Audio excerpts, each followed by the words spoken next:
So, you've decided to follow the unknown stranger. Hoo hoo hoo.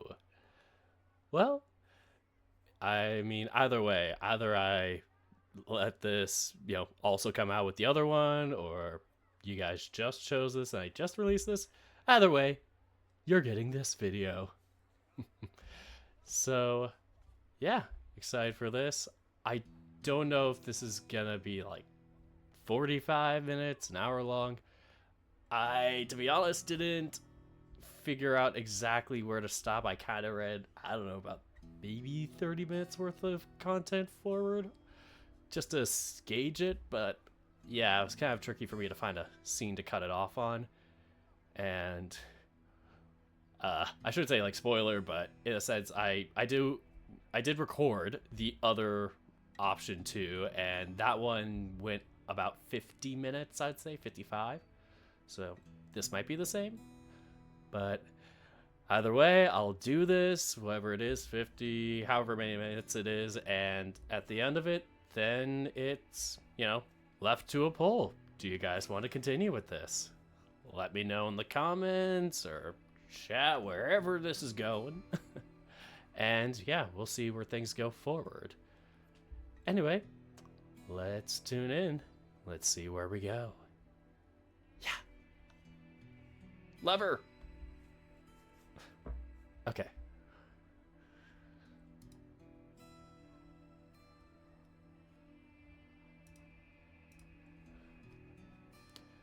Let's follow the unknown stranger. I love this color of purple. Sorry, just had to say it. Reminds me of another visual novel reader and their favorite color. Anyway, acting on sheer impulse, I decide to follow this stranger. Regardless of the guard's threats, I'd much rather trust a somewhat friendly face trying to give me an out. I'm broken away from my thoughts as I watch him turn on his heel and begin sprinting. I take this as my cue to run, and I break into a sprint to chase after my rescuer. Who are you? Name's Frasier, sort of an outlaw in these parts. What the hell is going on here? My lungs are on fire. My speech interrupted by deep breaths as we ran corner after corner. Shoving things out of the way. Totally in world. After passing what looks like a market square, we reach a large strip. I'd hazard a guess you did something they didn't like. How is he not even panting? God, I'm out of shape. Does walking through a gate count? Oh, that's a big no-no. Outsiders with no residency or business inside the walls need some sort of woven companion to use the main gates. Just why the hell is everyone here a wolf anyway? What the hell are you two? I speak for yourself. And we're not all wolves. I'll take a bit of offense to that. He lets out a chuckle as he continues to make light work out of our sprint. And that's a stupid question. Do you really not know where you are? Before I get a chance to answer his question, I hear the sounds of footsteps behind me. Against my better judgment, I turn my head and see that one of the guards has slowly began to catch up to me. My eyes go wide as I consider my options. No more options! Stop! The fox leans in and grabs the apple caper out of my hand.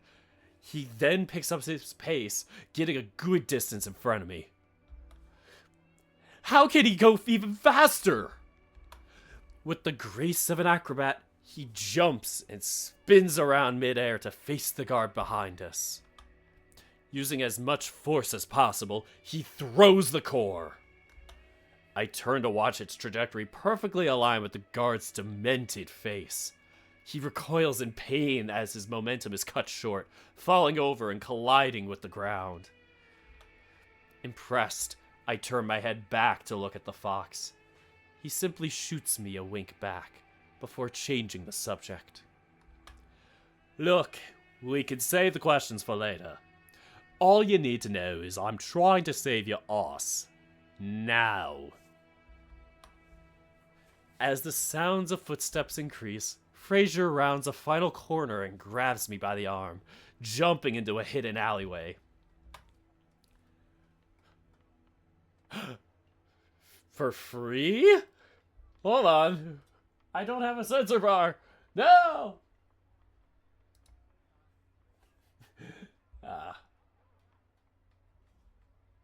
I'm kidding though in hindsight. I just have to.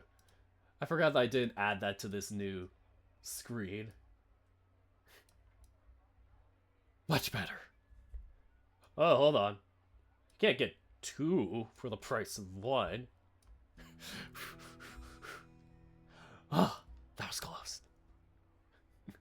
Anyway. With quite a bit of ease, he pulls me into his lap. I look up at him puzzled, but he gives me a look of reassurance. This was both to break my fall and to simultaneously cover my mouth. We sit like that for a good 5 minutes as the sounds of footsteps pass us by and slowly begin to fade away. All that can be heard now are the humble sounds of an active market. Birds chirping, sounds of sweeping, the day-to-day takes of stock being shifted around in exchange for the clashing sounds of coins being processed or passed from buyer to seller. Well, I'm ready to move if you are. I know I'm comfy, but we can't afford to sit here all day. I watch him and he's looking up at the sky. It's gotta be night soon anyway. Yeah, we can move. Wait, night already? How can you tell? It's the winter season, lad. Temperature drops quicker and then by extension, so does the sun. I give it an hour, 2 at most. Huh. Well, that's actually pretty impressive. I feel so lost by now. What even are you? Not to be rude, and I know I'm probably going to ask you a dozen times more, but I've never seen something like you. Like, ever. Well, I'm human. He slowly gets up and begins stretching. He pops a squat in front of me to properly stretch his legs before standing back up and doing the same with his arms and torso. Oh. Human.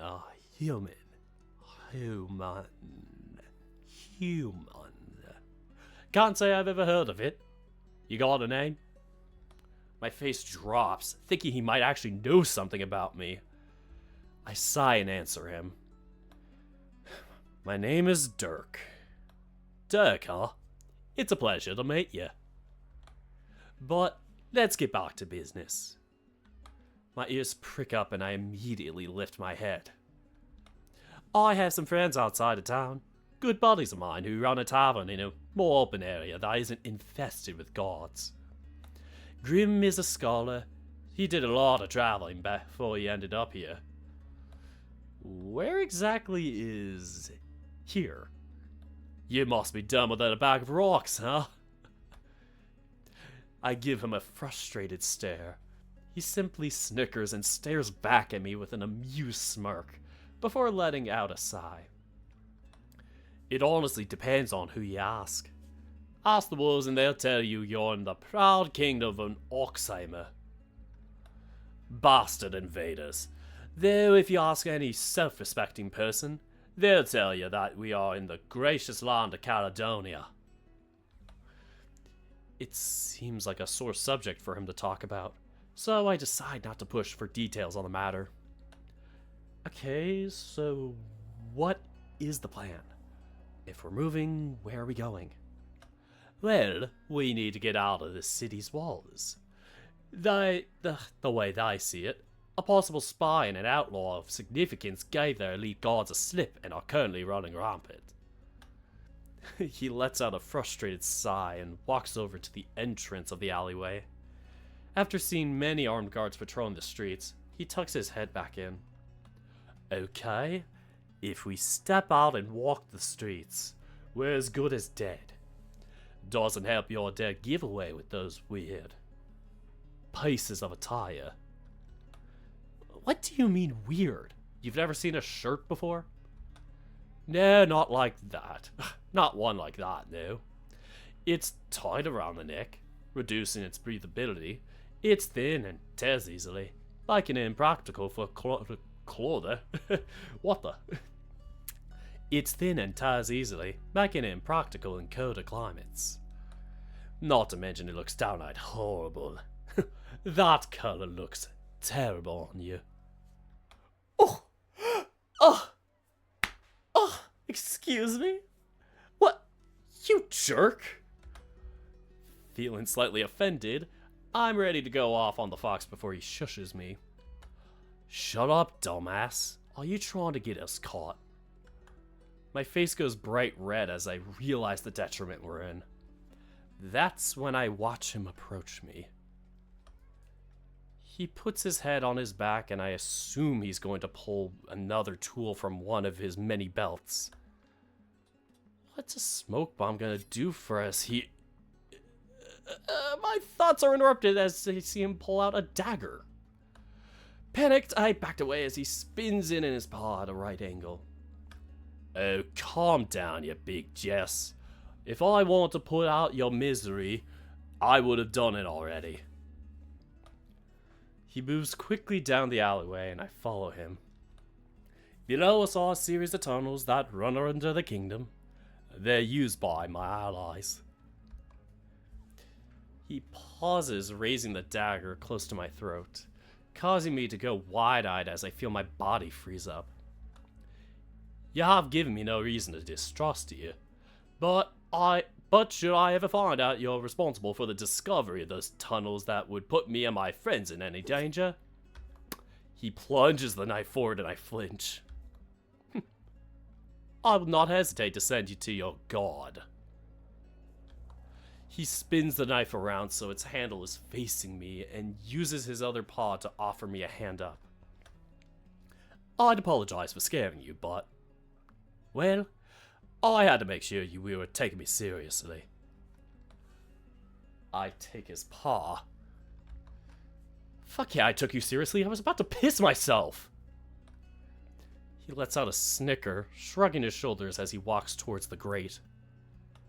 I let out a sigh as he leads me to the entrance hatch. He plunges his knife into a gap and lifts it, popping the grate from its hole and pushes it to it pushes it to the side. Yes! I watch it in awe as the fox somehow manages to lift the heavy metal grate with ease. The fox's form is admirable. I can only imagine the impressive physique hidden under his clothing. Mate. He raises his paw and snaps his fingers to pull me out of my daze. Come on, we've got skewer spelunking. Come on, we've got sewer spelunking to do. Fan-fucking-tastic. You do it a few times and you'll get used to it too. He instructs me to go first. I approach and sit down to press my body forward. I fall into the ladder, securing my feet and hands to begin to climb down, listening above for the fox. He slowly follows, popping the cover back into the correct place to conceal our pathway of escape. So, Frasier? Where are we heading exactly? Old hideout of mine. I'm gonna try and get you some new attire to help you hide in plain sight. I see. Say, how did you know that I had an apple? Pardon? The apple you hucked at the guard's face. Oh, right. Sorry. I was running on a lot of adrenaline when I did that. But I suppose it's thanks to my nose. Situations like that always have my days working overtime. And there was no mistaking the smell of that apple you were munching. I see. You must have a real strong nose then. He gets the job done. Another chuckle escapes him before I think about what'll happen next. So, what'll happen after we get to that safe house of yours? Being in the city isn't as safe as you might think, unfortunately. After you get you sorted, we'll see if I can sneak us out by the east gate and get into Old Town. Maybe try and pass you off as some weird naked moron. That sounds disgusting. Speaking of disgusting, watch your step. I begin to wonder what he means as I sit firmly on the ladder, only to feel my foot not connect with the next step. I'm tempted to let out a scream as I fall, but I'm stopped by a splash of water covering my pants as my butt hits the ground. Don't tell me I've just fallen into... I look at the fox snicker as he effortlessly hops down while I prop myself up. That would be sewer water, my fearless friend. That would be sewer water, my fearless friend. That's just great. I groan and pick myself up from the ground. He bursts into laughter, holding his gut while watching me quickly step through the water and back onto the paved pathway. Oh, gods above, that is hilarious. Oh, wow. I throw him a grimaced look, pouting as I start walking ahead, desperate to get out of this godforsaken place. All right, pup. Your hilarious misfortune aside, keep going straight and we should be at the turnoff for the East Market soon. If I've timed this right, the sun should be setting and the stall should be closing, so hopefully I can nab you some fresh attire. Gods, you stink. I know, asshole. How do you think I feel, short ass? I'm the one who's got a better nose than you. To be fair, he has a point. Not that I'd ever admit it, especially to him. Time passes in this dingy walkway.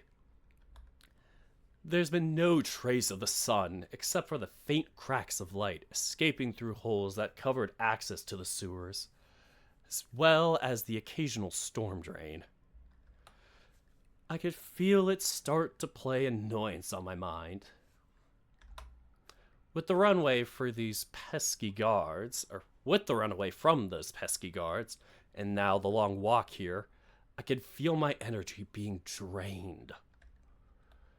However, as if he could pick up on my emotion, he spoke. Not much longer now, Dirk. I look up to see the dimly lit shade of green that was his hood being covered by darkening shades of orange from the setting sun. Hey, Frasier, answer me something, would you? With honesty? I'll do my best. No promises, though. I could see his body tense ever so slightly, as if he was just readjusting his attire after that exhausting walk. Seems like it had shifted his armor into an uncomfortable position. Why did you save me? Oh, that's quite a loaded question, but not an impossible one to answer. He makes a sharp turn and proceeds to walk down a new pathway. In truth, it's because of the bastards in power. They've been in control of this place since before I was born. While I won't deny the credit that is due to the architects, the individuals in current power are nothing but entitled, self-centered pricks. The rightful citizens of this kingdom have been left in squander and hardship, just plagued with constant taxes, harassment, and the false belief that we should be grateful to the wolves who invaded these lands.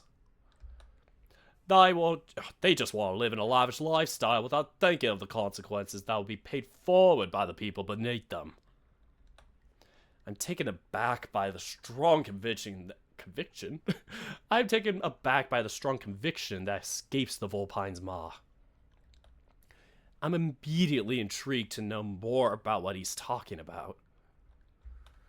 I know your time here has been short, but people like me have been experiencing this kind of harassment you face today for years, and we've never had a chance to combat it. The lucky few that are able to get into the nicer parts of the city are still scrutinized. And I feel that this kingdom needs individuals that will challenge these notions and do what's truly best for all the people of this land. I'd like to think I'm one of those individuals. I work with some people in one of the inns in Old Town. I look out for the vulnerable and supply the needy with the necessary items they need to get by. And you, my friend, just happened to be my most recent rescue. He shoots me a wink and I can't help but blush at his flirtatious gaze, prompting me to let out a nervous chuckle.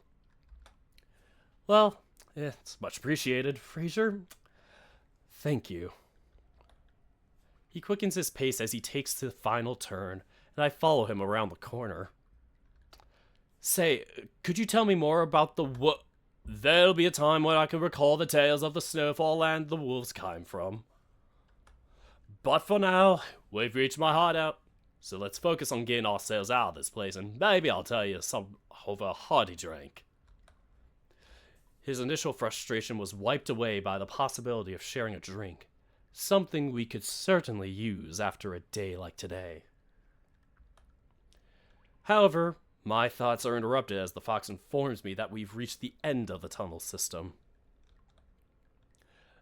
Okay, so if I've timed this right, we should have the cover of nightfall to conceal our presence. Now listen, when we get up there, I want you to stay right behind me. Use my cloak tails as cover as we approach. Now, we're aiming for one of the abandoned houses close to the East Gates Marketplace. I'm gonna stick you in there, and you're gonna keep out of sight. And what are you going to do while I'm doing all this? I'll be enacting stage 2 of my escape plan. I'm going to head down to the closing market stalls and to see if I can't find you some kind of shawl or cloak to wrap around that pretty little head of yours. If I'm lucky, I might be able to steal you some kind of garment to replace those ratty rags. I watch his eyes look me up and down.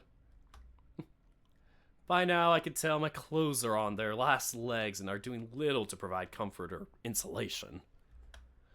My shoes are no better. I can feel the discomfort from my feet caused by the ripped canvas style material. Yeah, I'm kinda in need of some. But don't go about pilfering every store in the lot. There must be some good people in there somewhere. Hard at work, to make an honest living. I wouldn't want to take all of that away from them just by being needy. The fox seems genuinely taken aback, as if he hadn't expected me to disagree with his plan. Nevertheless, he did seem amused by my take, but didn't want to let it show. Turning away from me, he moved swiftly up the ladder to pop a grate. Turning away from me, he moved swiftly up the ladder to pop the grate cover out of its socket. As I reach the final step, he extends his paw for me to grab onto and pulls me out and up onto my feet.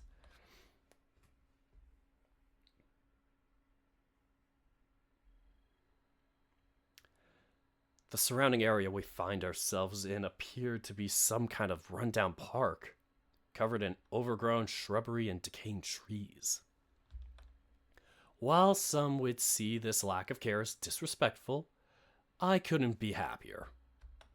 The night sky, combined with thick plants, act as the perfect cover for us to slip past any guards on patrol, as well as any nearby civilians. And that's why we use the tunnel systems. Satisfied by his own confidence, I return with a gesture of unamusement by rolling my eyes. Ooh. Town. We push on through the gardens and finally make it to the abandoned house that Frasier had initially set out for. We sneak around to the back where a broken window lay in wait. The fox presses his back into the wall, bringing his paws forward and turning them into a cup shape, making a makeshift foothold for me to use. I quickly move forward and press my foot into his paws as he launches me skyward. With my outstretched arms, I grab the base of the windowsill and hold myself up, propping myself upon my elbows. I was high enough to launch my body through and do an impromptu somersault into the room, but land awkwardly and hurt my backside in the process. Ow. Oh, man. Old people noises. I don't think you have much of a talent for athletics, mate. Ugh, I'm offended now. This hit me on a personal level. I don't have much of a talent for athletics. You're talking to me. Screw you. I rub my back and try to ease the tension and catch a glimpse of Frasier's smug face looking down at me. Yeah. You wish you could. Wink. Ugh. Anyway. Now remember to keep low. Keep quiet and keep away from the window. I'll be as fast as I can. He shoots me a wink before pulling his hood above his head, turning on his heel and sprinting off in the opposite direction. Damn, he's fast. Now faced with a moment of rest, I fall over, fully embracing the uncomfortable yet sturdy floor. I press my back up against the wall, similarly to how the fox had held me earlier. I'm finally alone. Alone. Sorry, I had to. Now, faced with the realization, I had nothing to distract me from this nightmare. I let out a loud exhale. The constant action and danger that had kept me from thinking about anything else. I looked down my arm, specifically the tattered sleeves of my lab coat. With a swift motion, I tear the sleeve off, revealing the lightly scratched and bruised skin underneath. Tossing the remnants of the sleeve aside, I grip my arm and pinch it. Hard. Yet, as my teary eyes prove from the sudden jolt of pain, this truly was no dream. I force another deep exhale and raise my head back, pressing it against the wall in utter defeat. I know I didn't hit my head that hard. There's no chance I'm from here. There's no chance I'm in the right place. I smack my head to try and jog my memory. I pull a switch. There was a bright light, and then that stupid voice came on as I was plunged into darkness. But what happened after? I was in a building. I wouldn't just appear in a field immediately after. God damn it. Why can't I remember anything? I fall forward, a single tear rolling down my cheek and hitting the floor. I slam my fist into the ground, feeling defeated as the realization sets in. I might not ever get out of this kingdom. All I could do is pray that some kind of stranger can offer up some assistance as to where I am and where I could go. Maybe get some sort of direction from where I came from? Oh, you will. Just give it some time. After all, the game has only just begun. Who said that? I look around in a panic, staring off at every possible entrance point to the room. I definitely heard something, but my frantic looks couldn't pinpoint the origin of the sound. I'm not screwing around. Who said that? I'm probably being louder than I should be. My frustration has overtaken any sense of fear my previous spiral had taken me on. I'm not anyone important. Not yet, anyway. The room engulfs in shadow, sounds being erased so I can focus solely on the voice. If you knew everything, the game wouldn't be very fun now, would it? For instance, I could have never pictured you running away from an authority figure like that. I pictured you freezing up. My head spins as I feel the presence grow stronger. Just play along for now, dear Dirk. All will be revealed in turn.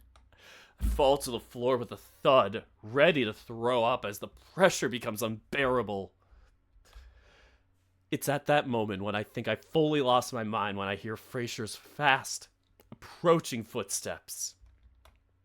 He dives into the room with his bow down and scans it for the possible sight of an intruder. Oh, up close with Frasier. What in the nine hells is going on here? I quickly sit up and lean against the wall, pacing myself. Sorry, I thought I heard something. So your instinct was to shout and slam yourself against the place? His frustration is quiet, but it is duly noted by his tone, which I didn't do quietly. Oops. Uh-oh. We're busted now. Gods above. Gods above. Are you incapable of listening to the most simple instructions unless they're being yelled at to you as some kind of military instructor? I understand why. With me getting so emotional, I created the possibility of risking our capture and whatever fate this city's armed forces would decide for us. I'm sorry. This is the first time I've had a chance to stop and take in what just happened to me. Hearing these voices and seeing these things, and I think I'm going insane. I hang my head in absolute shame as I truly feel like a broken man. Another tear staining my cheek. Not even able to trust myself, and I'm repeatedly letting down the man who was trying to save my life. I'm about ready to tell him to just leave me so I'm not a liability to him. But that's when the fox walks up to me and gives me a hug. Look, I get it. You've been in this city for less than a day. So far, you've been chased by the Royal Guard, and then forced through a sewer by a stranger who expects you to put your trust in him, with little to no explanation of what's going on. Well, I can only apologize so much for my last point. But the fact of the matter is, you wound up in some serious hot water. Right now, you need to focus on getting out of it. You're stressed. You're angry, and rightfully so. You're scared. But these are all things we can address later when we're out of here, and safe from the bastards trying to catch us, okay? I can feel myself calm down in his embrace, taking a series of deep breaths as I process everything. He's right. I need to focus on the here and now before I start pondering on the future. Thank you, Frasier. I needed that. I could tell, though I wasn't actually trying to hug you. I was trying to fasten this cloak around your neck so we could set up your disguise. But to each their own. If anything, I'm just glad you calmed down. Smartass. He takes a step back, rolling his eyes and shrugging his shoulders, continuing my good mood as with his repeated quips. Is it annoying? Yes. Is it charming in an endearing way? Also yes. I let him carry on with his altercations to my outfit, and when the cloak is fully secure, I pull the hood up. The fabric goes just far enough past my face that it makes it very hard to see it, if pointed at the right angle. I'm taken aback by just how long flowing the cloak is. I can feel it brushing against my legs as I pull it around to hide the tattered clothing that felt stuck to my body. There. Now we march. He shoots me a wink as he pulls the hood up above his head. What size is this? It's huge. I may have had to steal you one from a store that specializes in making clothes for the bears. But that's not really important right now. You remember the plan? Keep my hood up and my head low. Then we take to the back streets as far as they'll take us before we get to the eastern gate. I keep quiet, you do all the talking, and then we slip past the checkpoint to meet up at the rendezvous point. Good boy. I'm actually impressed you got all that. I blush at the comment, but knowing we don't really have time to mess around, I break out of my bashfulness and continue. We probably shouldn't screw around any longer than we need to. Are we ready to move? Let's get you out of here. Here we go. With that confirmation, we move our plan into action. The fox quickly sneaks his way over to the window and jumps out, waiting by the drop in order to catch me. I clumsily fall out and nearly land on my arse, if it weren't for his quick reflexes. With the cover of darkness on our side, we make our way through the different districts. The numerous beacons and torches we pass act as if to provide us a path to follow to the eastern gate. We repeatedly dodge the numerous guards patrolling the streets by taking alternative pathways. If they were crossing over a bridge, we went underneath and climbed back up. They were walking the main street. We'd take the balcony pathways that seamlessly connected what I presume to be the restaurants and pubs. They'd probably be a nice place to grab something to drink and take a seat to enjoy if I wasn't a wanted criminal. We finish our walk through the restaurant district, and the checkpoint was in sight. We lock eyes, and I take the hint to do a dive by the nearby garden to hide behind the shrubberies. Then we discuss our plan of attack.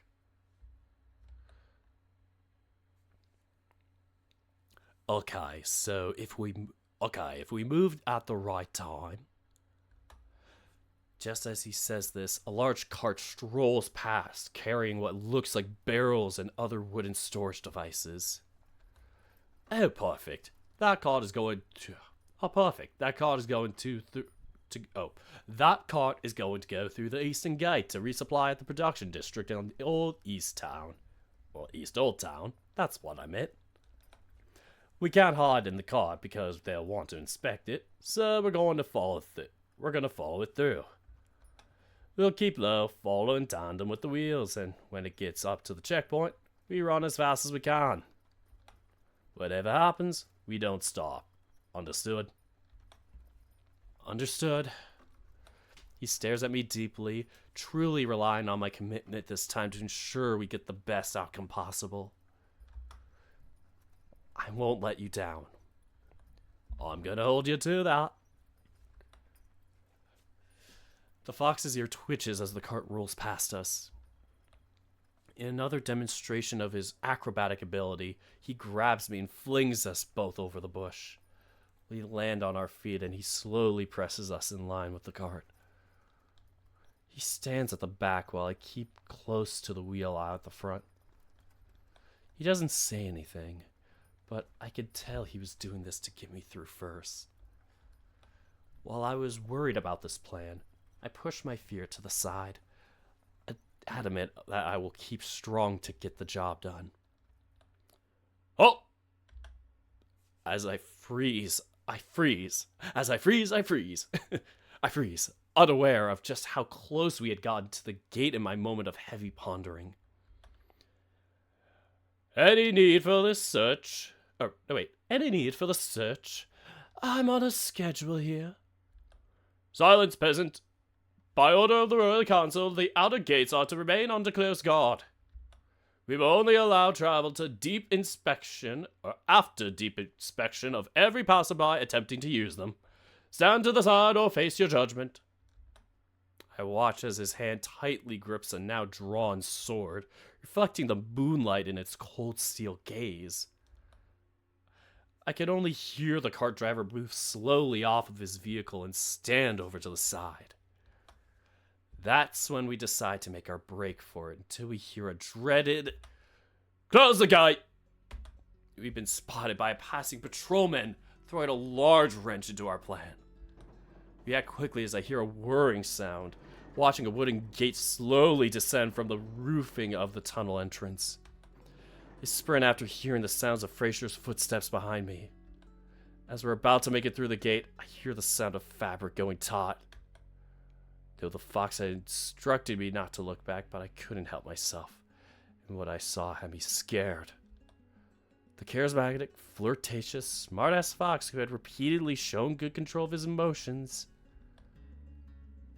could do nothing but display fear in his eyes as the edge of his cloak had been caught.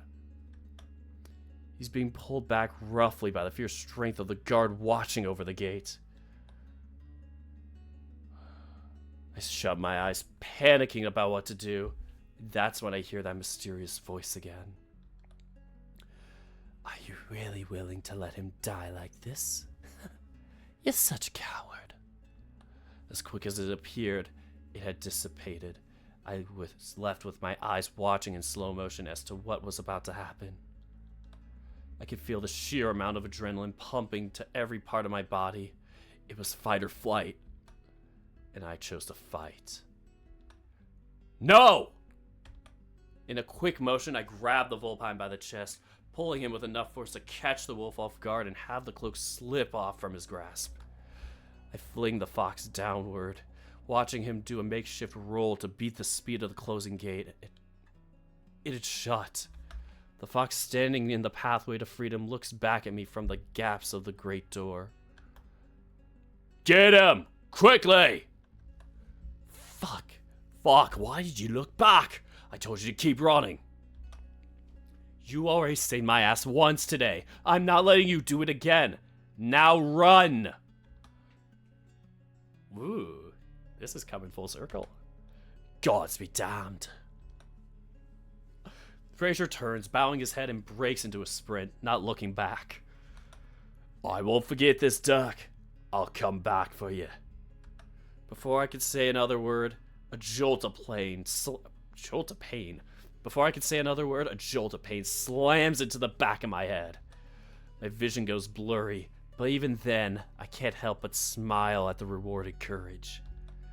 I watch my friend get away safely as my body goes limp and succumbs to the grasping soldiers. The last thing I can feel is a burly wolf hoisting me over his shoulder to carry me away. Oh no.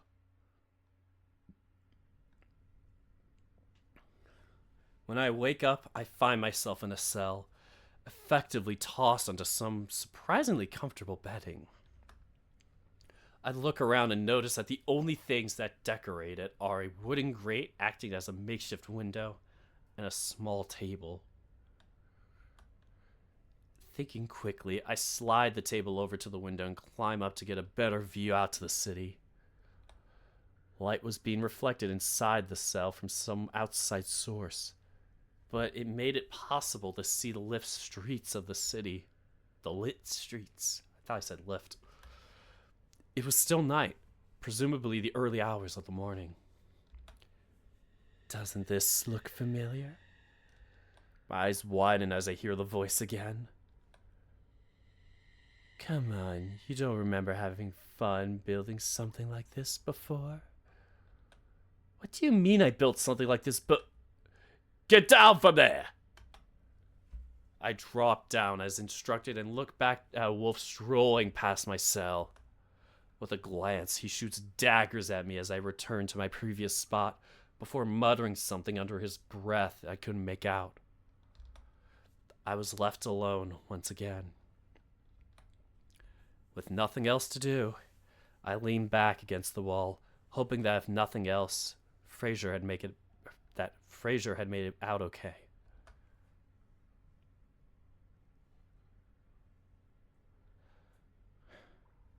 Well, I think this is where we're gonna stop because, yeah, because yeah, that's why. That's why. Anyway, we followed the unknown stranger and we ended up in jail. Great. We love to see it. So this concludes the episode 2, 1B, 2B, whatever you want to call it. I don't know. I'm here. Maybe I'll release both. Kind of leaning towards that now that I think about this. Funny thing is, this is the second of the 2 options I've recorded, so, I'm feeling a little more generous. But I might hold that back. Who knows?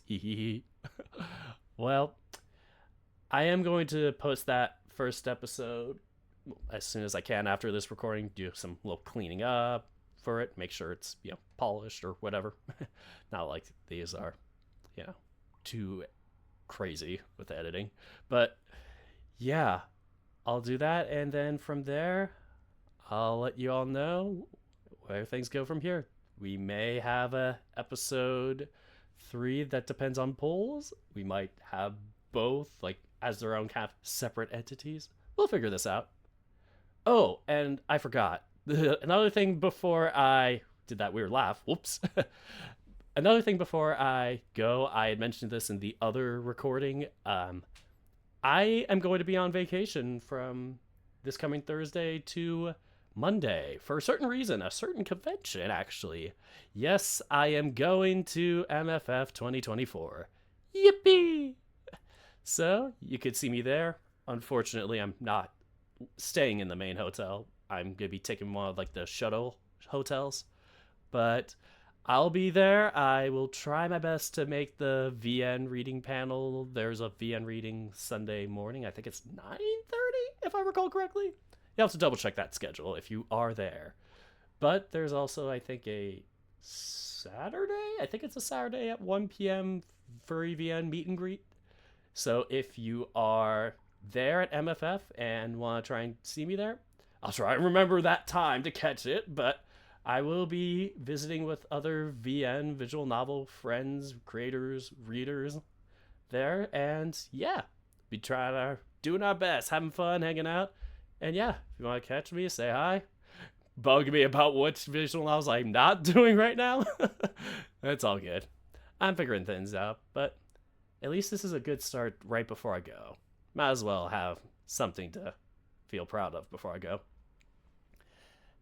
Anyway, that is all for today. So thank you all so much for watching. And until next time, goodbye and take care, folks. Off I go.